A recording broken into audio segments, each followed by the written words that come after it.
이 런던 같은 곳에서는 1인 가구의 전기료가 우리나라 돈 한 40만 원까지 나옵니다. 인플레이션이 제일 심한 대륙이 유럽이라고 볼 수 있고요. 유럽은 미국의 디지털 식민지라고 봐도 과언은 아닙니다. 구글의 시장 점유율이 유럽에서는 91%입니다. 오히려 미국보다 유럽에서 더 높은 겁니다. 아시아에 비해서도 유럽이 경제적으로 조금 더 위축되고 있는데 따라잡으려고 절치부심하고 있지만 그게 사실 쉽지 않은 상황이라고 봐야 됩니다. 안녕하세요. 조선일보에서 올해 기자생활 20년 차를 맞은 손진석이라고 합니다. 유럽 경제 상당히 어려운 상황이라고 볼 수 있습니다. 단적으로 작년에 미국의 경제 성장률이 2.5%였습니다. 엄청난 덩치, 엄청난 크기의 경제 규모에도 불구하고 2.5% 굉장히 어느 정도 순항을 했는데요. 작년에 유로존 또는 EU 다 0.4%씩만 성장을 했습니다. 성장률에 있어서 굉장히 미국과 차이가 크다고 봐야 되는 거죠. 가장 큰 원인은 러시아 우크라이나 전쟁이라고 봐야 됩니다. 이게 전쟁이 뻥 터지면서 유럽에서 에너지 공급난이 생기고 전기료가 급등하고 이런 어려움에 봉착하다 보니까요. 물가가 높아지는 것도 다른 대륙에 비해서 훨씬 더 심각하다고 볼 수 있습니다. 인플레이션이 제일 심한 대륙이 유럽이라고 볼 수 있고요. 이 런던 같은 곳에서는 1인 가구의 전기료가 우리나라 돈 한 40만 원까지 나옵니다. 평범한 직장인의 1인 가구가요. 그렇다 보니까 이제 이 유럽 경제가 전반적으로 굉장히 고비용 구조가 되고 인플레이션이 굉장히 강하다 보니까 이제 경제 주체들이 굉장히 생활고를 느끼게 되고 그런 어려움과 악순환이 계속되고 있다고 볼 수 있습니다. 영국에서는 이제 교사노조, 의사노조가 계속 임금 올려달라고 시위를 하고 있고요. 독일에서는 제일 큰 항공사 루프트한자 있지 않습니까? 이제 여기 조종사들이 얼마 전에 임금을 올려달라고 파업을 하고 그랬습니다. 프랑스 같은 경우는 이제 농업보조금을 줄이니까요. 농부들이 트랙터를 몰고 나와서 고속도로를 점거하고 시위도 벌이고 뭐 이런 사회적인 난맥상 같은 게 노출이 되고 있습니다. 그래서 큰 흐름도 한번 보실 필요가 있는데요. 1991년 소련이 해체될 시기만 하더라도 지금의 EU 27개국이 전 세계 GDP에서 차지하는 비중이 28%대였습니다. 28%대였는데 30년이 지난 2021년은 16%대가 됐어요. 굉장히 많이 축소가 된 거죠. 전 세계 GDP에서 차지하는 비율이라고 하는 거는 내가 내려가면 상대방이 올라가는 거지 않겠습니까? 유럽이 그만 축소된 만큼 중국은 굉장히 올라갔죠. 이 1991년에서 2021년간의 30년 동안 중국은 1%대에서 18%대가 있습니다. 세계 경제에서 차지한 비중이. 근데 미국은 어땠냐면 중국과 인도가 엄청나게 부상을 하고 있는 그런 상황에서도 25% 안팎을 30년간 꾸준히 유지를 했어요. 대단한 거죠. 그런 점에서 미국은 건재하고 인도와 중국이 빠른 속도로 치고 올라가는 가운데 유럽이 급격히 퇴조하고 있다. 근데 이렇게 볼 수가 있을 겁니다. 주목해야 될 부분이 뭐가 있냐면 유럽에서도 유럽의 중심 국가고 유럽에서 큰 나라들이 경제적으로 내리막길을 걷는 속도가 더 빠릅니다. 유럽의 5대국이 어디겠습니까? 독일, 영국, 프랑스, 이탈리아, 스페인이죠. 이 5나라가 세계 경제에서 차지하는 비율이 1990년대 초반에는 26%였어요. 근데 30년이 지나가지고는 13%로 절반이 됐어요. 그러니까 EU 전체가 쪼그라든 것보다 더 많이 쪼그라든 거죠. 그러니까 이제 그만큼 유럽의 위상도 낮아지고 경제적 힘도 낮아지고 그런 상황이라고 볼 수가 있습니다. 유럽 경제가 굉장히 어려워진 거는 여러 가지 요인들이 많습니다. 단기적으로는 러시아, 우크라이나 전쟁이 있지만 사실은 디지털 전환에서 유럽이 뒤처졌다. 이 부분이 가장 크다고 봐야 됩니다. 2007년에 아이폰이 등장해가지고 모바일 비즈니스 세상이 됐는데 그 미국이 완전히 주도를 하고 있고요. 우리나라 같은 경우나 중국 같은 경우는 어느 정도 따라는 가고 있단 말이에요. 근데 유럽은 거기서 완전히 뒤처졌습니다. 그러니까 자, 우리 학교 다닐 때 공부하던 걸 생각을 해보면 1장에서 다른 학생들보다 뒤처졌어요. 그럼 2장, 3장 갈 때 그걸 따라잡기 정말 쉽지 않고 남은 더 앞서가고 자기는 더 뒤처지고 이럴 확률이 높아지는 건데 사실 유럽 경제가 디지털 전환이나 ICT 산업을 키우는 방향에 있어서 굉장히 속도가 늦다고 볼 수 있고 그게 한 번 뒤처지니까 계속 뒤처질 수밖에 없는 그 흐름으로 가고 있습니다. 그러다 보니까 요즘은 이제 AI, 미래 산업의 중심이 된다고 그러잖아요. 근데 이미 ICT 산업에서 뒤처졌기 때문에 AI로 넘어가는 것 역시 유럽이 속도가 굉장히 느리고 뒤처질 수밖에 없다. 따라잡으려고 절치부심하고 있지만 그게 사실 쉽지 않은 상황이라고 봐야 됩니다.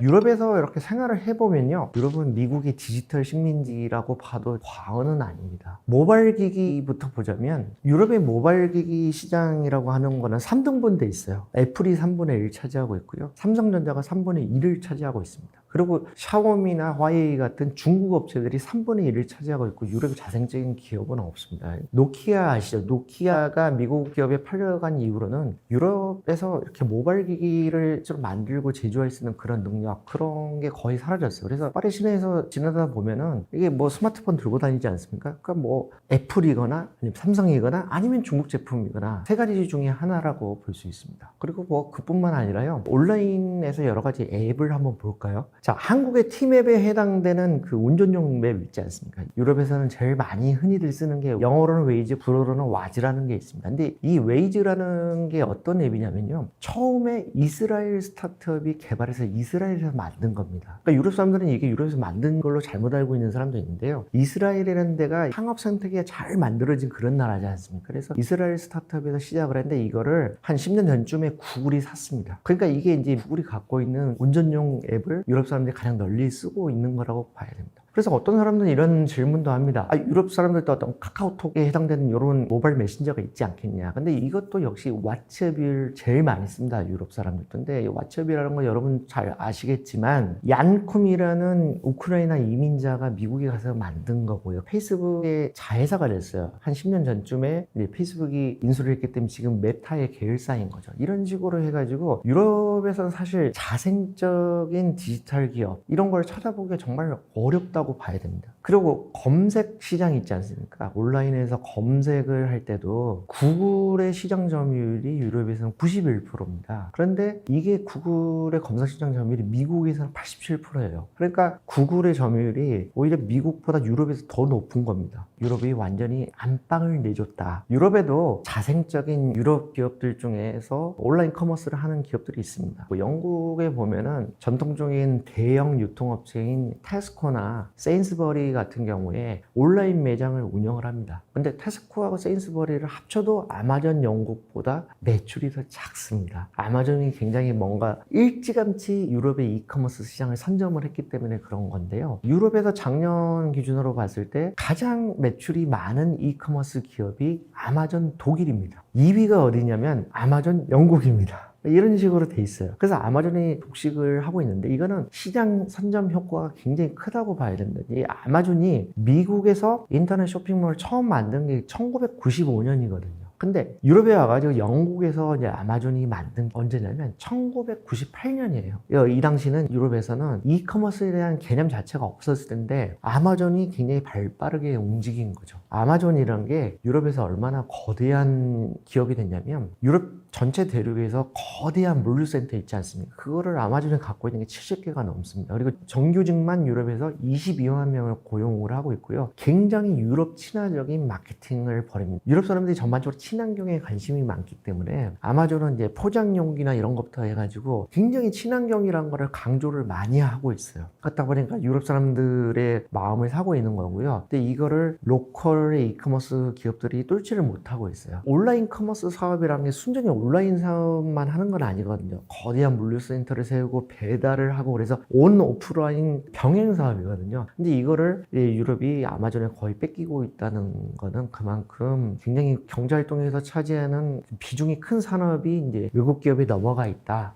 이렇게 볼 수가 있습니다. 이민자로 인한 갈등이 유럽 사회에서 굉장히 큰 이슈입니다. 그리고 이게 사회적으로도 혼란을 야기를 하고 경제적으로 타격을 미치는데요, 기본적으로 이제 유럽 사람들의 라이프 패턴 그리고 사회 시스템을 먼저 말씀드릴게요. 그걸 이해를 해야 되는데요, 유럽 사람들이 생각보다 가난합니다. 실질적으로 자기 주머니에 들어오는 소득이 낮아요. 그게 무슨 얘기냐면, 복지를 두툼하게 하기 위해서 굉장히 세금이며 연금 보험료 같은 걸 많이 정부에서 걷어갑니다. 걷어가고 그거를 노후에 돌려줍니다. 이런 사회구조가 돼 있어가지고 그거를 믿고 사람들이 살아가거든요. 젊었을 때 소득이 그렇게 많지 않아도 크게 불만을 갖지 않고 살아갑니다. 그러니까 유럽에서는요, 모든 사람이 사회 상류층이 되려고 노력을 하진 않아요. 프랑스 같은 경우는 주 35시간 근무를 하지 않습니까? 그리고 연금이 잘 돼 있다 보니까 연금의 소득 대체율이 75%까지 됩니다. 사회 상류층으로 막 길을 쓰고 올라가기보다는 편하게 나한테 주어진 시간을 활용해서 일을 하고 여가를 즐기고 그리고 일찍 퇴직을 해가지고 연금을 받고 여생을 보내고 이렇게 하려고 하거든요. 이게 사회적인 어떤 안정을 가져왔고, 유럽에서는 굉장히 수백 년 된 귀족 문화가 있는데 중하위층에 있는 사람들의 반발이나 불만을 야기하지 않고 어느 정도 사회가 평형을 유지하는 비결이 있거든요. 근데 이민자들이 갑자기 많이 몰려오면서 사회적인 평형, 어떤 공식, 이게 이제 좀 흔들리게 됩니다. 유럽에서 이민자 문제라고 하는 게 가까운 과거예요. 그러니까 2015년에 시리아 난민들이 들어온 게 130만 명인가 한꺼번에 들어왔거든요. 그래서 이게 이제 갑자기 많이 들어오니까 이 사람들을 수용하고 받아들이기 위한 비용도 굉장히 많이 들어가고요. 그리고 이 사람들을 얼마만큼 수용해야 되냐에 대해서 이외에 있는 나라들끼리 싸우고, 계층 간에도 어떤 한 나라에서도 좌파냐 우파냐 뭐 이런 사람들끼리 서로 갈등이 있고, 그렇기 때문에 엄청난 사회적 혼란이 야기되고 있어요. 그리고 이제 종교적으로 다른 사람들이 많이 들어옵니다. 그러니까 북아프리카나 중동 위쪽에서 들어온 사람들은 기본적으로 무슬림이 많기 때문에 아까 제가 말씀드린 대로 유럽 안에 복지 시스템을 타격을 가할 수 있다는 두려움뿐만 아니라 종교적인 이질감 때문에 사회적 갈등이 조금 커지고 이런 측면들이 있거든요. 그래서 무슬림들이 유럽에 넘어와가지고 많이 가는 나라 중에 하나가 스웨덴이거든요. 스웨덴 같은 경우는 싱크탱크들이 예견을 하기를, 스웨덴 같은 경우는 2050년이 되면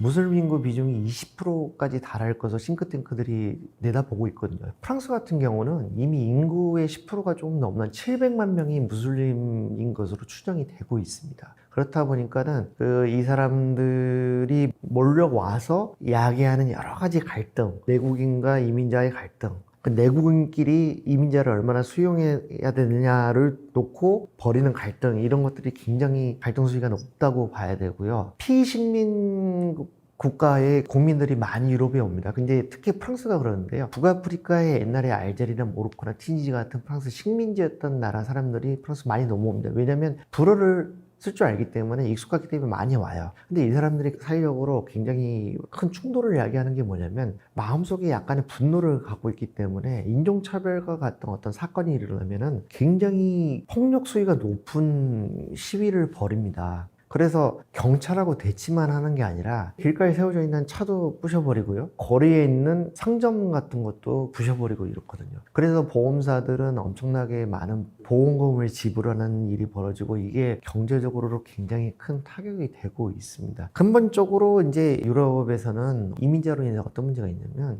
경제 발전이 옛날처럼 순조롭게 되고 그렇다고 하면은 이민자들한테 조금 백인 주류 사회가 나눠줄 수 있는 몫이 있을 거예요. 근데 굉장히 오랫동안 장기 저성장 국면에 있다 보니까 이민자들을 포용하기에는 경제적으로 여력이 모자란 겁니다. 그러다 보니까 이게 갈등이 더 심해지는 그런 양상이 나타나고 있고요. 종교 때문에 발생하는 갈등이 이게 이제 간단치 않은 게 뭐냐면, 프랑스 같은 경우는 무슬림 가정의 자녀들이 이제 아바야 같은 이제 무슬림 복장을 하고 학교에 옵니다. 학교에 오면 이제 이거를 받아들여야 되냐 말아야 되냐, 수업을 듣게 해야 되냐 말아야 되냐, 이런 거 가지고도 굉장히 논란이 있고요. 급기야는 그래서 프랑스 정부에서 아예 교복을 입히는 방안을 검토를 하고 추진을 하고 있거든요. 이런 모든 것들 총체적으로 사회적 갈등과 불안을 야기하고 재정 투입을 많이 하게 하고 경제 손실을 야기하기 때문에 이게 유럽 경제에는 굉장히 부담이 되고 있다, 이렇게 말씀드릴 수가 있습니다. 유럽이 빨리 변화를 못하는 거는 여러 가지가 있는데, 일단 기본적으로 마음가짐의 문제부터 말씀을 드리고 싶어요. 유럽이 굉장히 오랫동안 세상의 중심이었고, 사실 옛날보다 좀 못하다고는 해도 여전히 앞서가는 나라들이 많잖아요. 영국이나 독일, 프랑스, 우리보다는 아직은 여전히 앞서 있는 나라들이기 때문에. 근데 이런 사람들이 약간 변화에 대한 절박함, 이런 게 별로 없습니다. 옛날에 굉장히 부귀영화를 누렸다 이런 것도 있지만, 굉장히 많은 문화 자원, 유적 이런 게 있기 때문에 때문에 관광 수입으로만 해도 굉장히 많은 돈을 벌어들이고 있고 경제에서 큰 부분을 차지하고 있고, 그리고 여전히 G7 국가 중에 네 나라가 유럽 국가들이지 않습니까? 그러니까 여전히 우리는 힘이 세다. 옛날보다는 비록 못할지언정. 그렇기 때문에 어떤 변화를 꼭 이뤄내야 되겠다는 어떤 필사적인 의지, 이런 게 굉장히 기본적으로 약하다고 봐야 됩니다. 그게 그 유럽의 변화가 더딘 기본적인 마음 자세고요. 그 다음으로 제가 말씀드리고 싶은 거는, 유럽에서는 2차 대전 이후에 이 굴뚝 산업의 노동자들과 정치 세력과의 끈끈한 유대관계, 이제 이게 굉장히 강했는데, 이게 이제 어떤 식이냐면, 노동단체하고 결부되어 있는 정치 세력들이 이제 정권을 잡고 이렇게 하다 보면 노동단체들의 이익에 많이 이끌려갑니다. 그래서 이거는 좋은 점도 있어요. 노동자들의 권익을 많이 끌어올릴 수 있고 전 세계에 모범이 됐어요. 근데 이게 어떤 문제가 발생을 하냐면, 새로운 산업으로 넘어가는 거를 발목을 잡기 마련입니다. 그러니까 이제 예를 들어서 디지털 산업이 이렇게 뜨고 있다. 그러면 이제 굴뚝 산업을 줄이고 이쪽으로 넘어가야 되는데, 관성적으로 굴뚝 산업에 있는 사람들이 자기 직장을 지키고 싶어 하기 때문에 안 넘어가는 거예요. 이거를 해소를 해줘야 되는데, 정치적 시스템이라고 하는 게 유럽에서는 직장을 지키는 게 되게 중요하기 때문에 산업의 전환을 빨리 안 시켜주는 거예요. 자, 지금 생각해보면 그렇잖아요. 한 100년 전에 자동차가 처음 등장하고 그랬을 때 마부들이 자기네 직장을 잃는다고 시위를 하고 이렇게 저항을 했어요. 그 마부들의 권익을 지켜주는 쪽으로 의사결정을 했다면 그만큼 자동차 산업 발전이 늦어지고 그런 나라는 뒤처졌을 거 아닙니까? 그러니까 유럽이 이런 식의 어떤 전환에 대한 속도, 이게 이제 느리다고 볼 수 있습니다. 그리고 그 다음으로 이제 짚고 넘어가야 될 게 뭐냐면, 이 유럽에서는 공공 부분이 굉장히 비대합니다.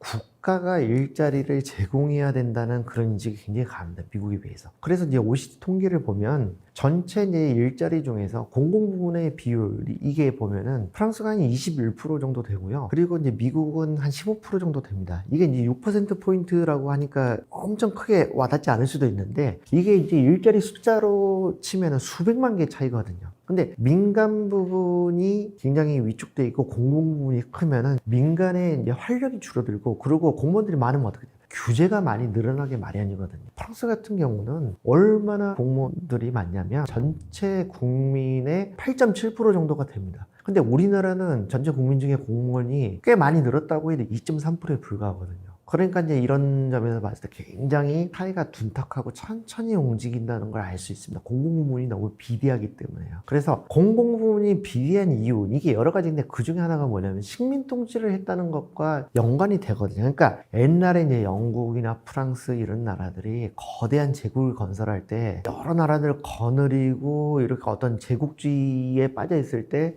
국가 시스템을 유지하기 위한 인력들이 굉장히 많이 필요했어요. 근데 그 잔재가 많이 남아있는 거라고 봐야 됩니다. 이 맥락에서 어떤 점을 봐야 되냐면, 교육 시스템이라는 게 굉장히 낡았어요, 유럽이. 유럽의 교육 시스템에 대해서 굉장히 어떤 사회적 연대와 평등을 강조하고 이런 부분은 보고 배울만 합니다. 근데 어떤 혁신을 가져오고 연구 개발을 하고 이런 부분은 굉장히 뒤처져 있어요. 유럽을 좋아하시는 분들은 영국이나 프랑스도 굉장히 세계적인 명문대가 있고, 뭐 그 나라 안에서는 좋은 학교들이 있어요. 근데 잘 보시면은 미국에서는 하버드나 아이비리그에 있는 이런 대학들이 굉장히 혁신을 선도하는 그런 브레인 역할을 하거든요. 그리고 기술 개발 같은 거 굉장히 많이 합니다. 유럽에서는 옛날에 제국주의 시대 때의 그 교육제도가 아직 좀 많이 남아있기 때문에, 영국의 뭐 옥스브리지나 프랑스의 상위권 그랑제골 같은 경우도 어떤 연구활동이라든가 혁신을 창조하는 이런 것보다는 그 나라의 지배 엘리트들을 길러내는데 좀 더 초점이 맞춰져 있어요. 여전히 옛날식으로요. 이렇다 보니까는 사회가 더 움직이는 속도가 느리고요. 속도가 느릴 뿐만 아니라 어떤 변화와 혁신을 가져오는 그런 부분이 작습니다. 지금 생각해보면 유럽이 굉장히 오랫동안 한 18세기 이후로 세계를 주름잡았던 거는 이런 거죠. 왕정에서 벗어나가지고 개인의 권리를 먼저 확립을 했고요. 개인의 이익을 먼저 보호를 해줬고, 그리고 대학이라는 고등교육기관을 유럽에서 먼저 만들어가지고 변화와 혁신을 유도를 했고, 이런 것들이 어우러져서 유럽이 앞서갔던 거죠. 근데 지금은 이제 이런 부분들에서 유럽이 오히려 뒤처지고 있다, 이렇게 볼 수가 있습니다. 그리고 이제 마지막으로 경제를 움직이는 동력과 관련돼 가지고 중요한 게 하나 있습니다. 미국에서는 기업을 성장시키는데 자본시장을 많이 활용하고, 유럽은 여전히 전통적인 대출에 의존을 합니다. 미국에서는 GDP 대비 대출의 비율이 85%예요. 근데 유럽에서는 300%거든요. 근데 이게 뭘 의미를 하냐면 미국에서는 거대한 자본시장을 통해 펀드나 기관 투자자들이 가능성 있는 스타트업 이런 곳에 굉장히 거액의 투자를 하고 있는데 유럽은 그게 그만큼 활발하지 않다는 거예요. 근데 이제 자라나는 기업 입장에서는 은행에서 돈을 빌려가지고 이자를 내고 하는 것보다는 크게 뭉칫돈을 수요를 받아가지고 기술 개발 빨리 해가지고 회사를 키우는 게 좋잖아요. 유럽은 그만큼 그게 잘 안 되고 있다는 거군요. 은행에서는 대출을 해줄 때 이 회사가 혁신 기업인지 아닌지 이런 걸 보지를 않아요. 오로지 대출금을 해소를 잘 할 수 있냐 없냐 담보를 보고 이렇게 해주지 않습니까? 그러니까 미국에서 모바일 기기나 ICT 산업 이런 게 빨리 됐던 거는 그만큼 자본시장에서 거액을 투입을 해가지고 연구개발 이런 게 빨리 됐다. 근데 그 결과가 미국과 유럽의 격차를 키우고 유럽이 뒤처지는 결과를 낳았다. 이렇게 볼 수가 있습니다. 유럽이 이렇게 경제적으로 약간씩 조금씩 쇠퇴하면서 아시아의 헤게모니를 많이 넘겨주고 있습니다. 아까 제가 말씀드렸듯이 세계 GDP에서 중국이 차지하는 비율 이게 30년 사이에 1%대에서 18%대가 됐거든요. 그만큼 유럽이 많이 중국이 부상한 만큼 조금씩 미끄러졌는데요. 단적으로 지금 시가총액 세계 30대 기업 이걸 보면은 미국 기업이 22개로 압도적이고요. 아시아 기업이 5개입니다. 근데 유럽 기업은 3개밖에 없어요. 프랑스의 루이비통, 모네, 낸시, LVMH라고 그러죠. 이게 명품 기업이고요. 그리고 덴마크의 이제 비만 치료제로 유명해진 노보노디스크. 그리고 네덜란드의 반도체 노광 장비를 만드는 3개 회사밖에 없는 거죠. 그러니까 그만큼 미국 물론이고 아시아에 비해서도 유럽이 경제적으로 조금 더 위축되고 있는데요. 앞으로 이게 더 심화될 가능성이 있습니다. 중국은 이미 커질 대로 커졌고요. 인도의 성장세가 어마어마하게 빠르고요. 그리고 이미 이제 인도가 세계에서 가장 인구가 많은 나라가 됐지 않습니까? 인테라고 하는 건 이 지리적 범위로 보면은 유럽을 배제를 하고 있어요. 그러니까 이제 유럽은 이제 이 국면을 타개를 하지 못하면 계속 세계의 중심에서 조금씩 좀 멀어질 확률이 높아지는 거죠. 근데 여전히 유럽은 이제 이렇게 봐야 됩니다. 아시아나 아프리카를 보는 관점 이게 이제 뭐냐면 자기네들이 좀 계몽해주고 계도해줘야 된다 이런 생각이 아직까지 좀 머물러 있다 이런 느낌을 줄 때가 많습니다. 단적으로 뭐냐면 이런 거예요. 아프리카 국가들 있지 않습니까? 유럽에서는 영국이나 뭐 프랑스나 독일 이런 나라들이 자꾸 시시콜콜 큰형님처럼 이게 훈수를 둡니다. 그러니까 아프리카 나라들이 뭐 쿠데타가 자주 벌어지고 막 정권의 정당성 이런 것도 별로 없고 민주주의가 정착이 잘 안 되고 있잖아요. 그러니까 이런 거에 간섭을 해가지고 뭐 쿠데타를 일으킨 정권에 대해서 이렇게 간섭을 하고 이렇다 보니까 어떤 결과를 빚냐면 아프리카 국가들이 러시아나 중국에 의존을 많이 하고 있어요. 러시아 용병들이 아프리카에 많이 가 있고요. 그리고 중국 기업들이 항만, 도로, 철도 같은 SOC 사업을 아프리카에서 많이 합니다. 그런 이유가 뭐겠어요? 이 아프리카에 있는 그 정권들이 자기네들한테 간섭을 하려고 하는 이제 유럽을 약간 멀리하고 자기네들이 뭐 쿠데타를 했건 뭘 했건 뭐 독재를 하건 시비를 한 거는 중국이나 러시아에 의존을 많이 하고 거기를 받아들인 거죠. 근데 이런 식으로 조금씩 가다 보니까 유럽이 계속 명분을 찾고 있는 사이에 경제적으로 실을 놓치는 게 나오는데요. 인도에 대해서도 마찬가지입니다. 인도라는 게 이제 전 세계적으로 엄청나게 키플레이어가 이미 됐는데요. 작년에 단적으로 이제 이런 게 있었어요. 인도 안에서 소수민족끼리 무력 충돌이 있어가지고 기독교계 소수민족에서 사상자가 나왔거든요. 그러니까 EU에서 결의안을 채택해가지고 그걸 중단하라고 세게 경고를 했는데 인도에서 이건 내정 간섭이라고 아직도 식민지배 마인드가 있다고 굉장히 강력하게 반발을 했습니다. 유럽은 아직도 뭔가 자기네들 규범대로 세상이 움직여야 된다는 그런 게 있어요. 물론 이게 뭐 나쁘다고 할 수 없는데 적어도 자기네들한테 어떤 경제적 이득이 안 되는 건 분명하거든요. 근데 이 같은 사안을 두고도 미국에서는 이 인도의 소수민족 충돌에 대해서 미국은 전혀 얘기 안 하거든요. 전혀 코멘트를 하지 않습니다. 오히려 미국은 어떠냐면요. 러시아 우크라이나 전쟁으로 해가지고 경제 제재를 받아가지고 에너지 판매가 이제 위축을 받았거든요. 근데 이게 어느 정도 어떻게 해소가 되냐면 인도에다가 많이 팔아요. 석유며 천연가스를 많이 팔고 있는데 이거를 미국이 눈 감아줍니다. 왜냐면 미국은 인도를 통해 가지고 중국을 견제를 하거든요. 그러니까 이제 뭔가 아시아는 비상화하고 있고 이제 미국은 아시아와 함께 뭔가를 하고 있는데 유럽은 뭔가 이런 세계적인 흐름에서 약간 조금씩 멀어져 간다는 느낌을 좀 주고 있는 겁니다. 그래서 이 아시아가 점점 더 경제적으로 부상하는 만큼 유럽은 조금씩 더 위축될 확률이 높아진다. 저는 그렇게 보고 있습니다.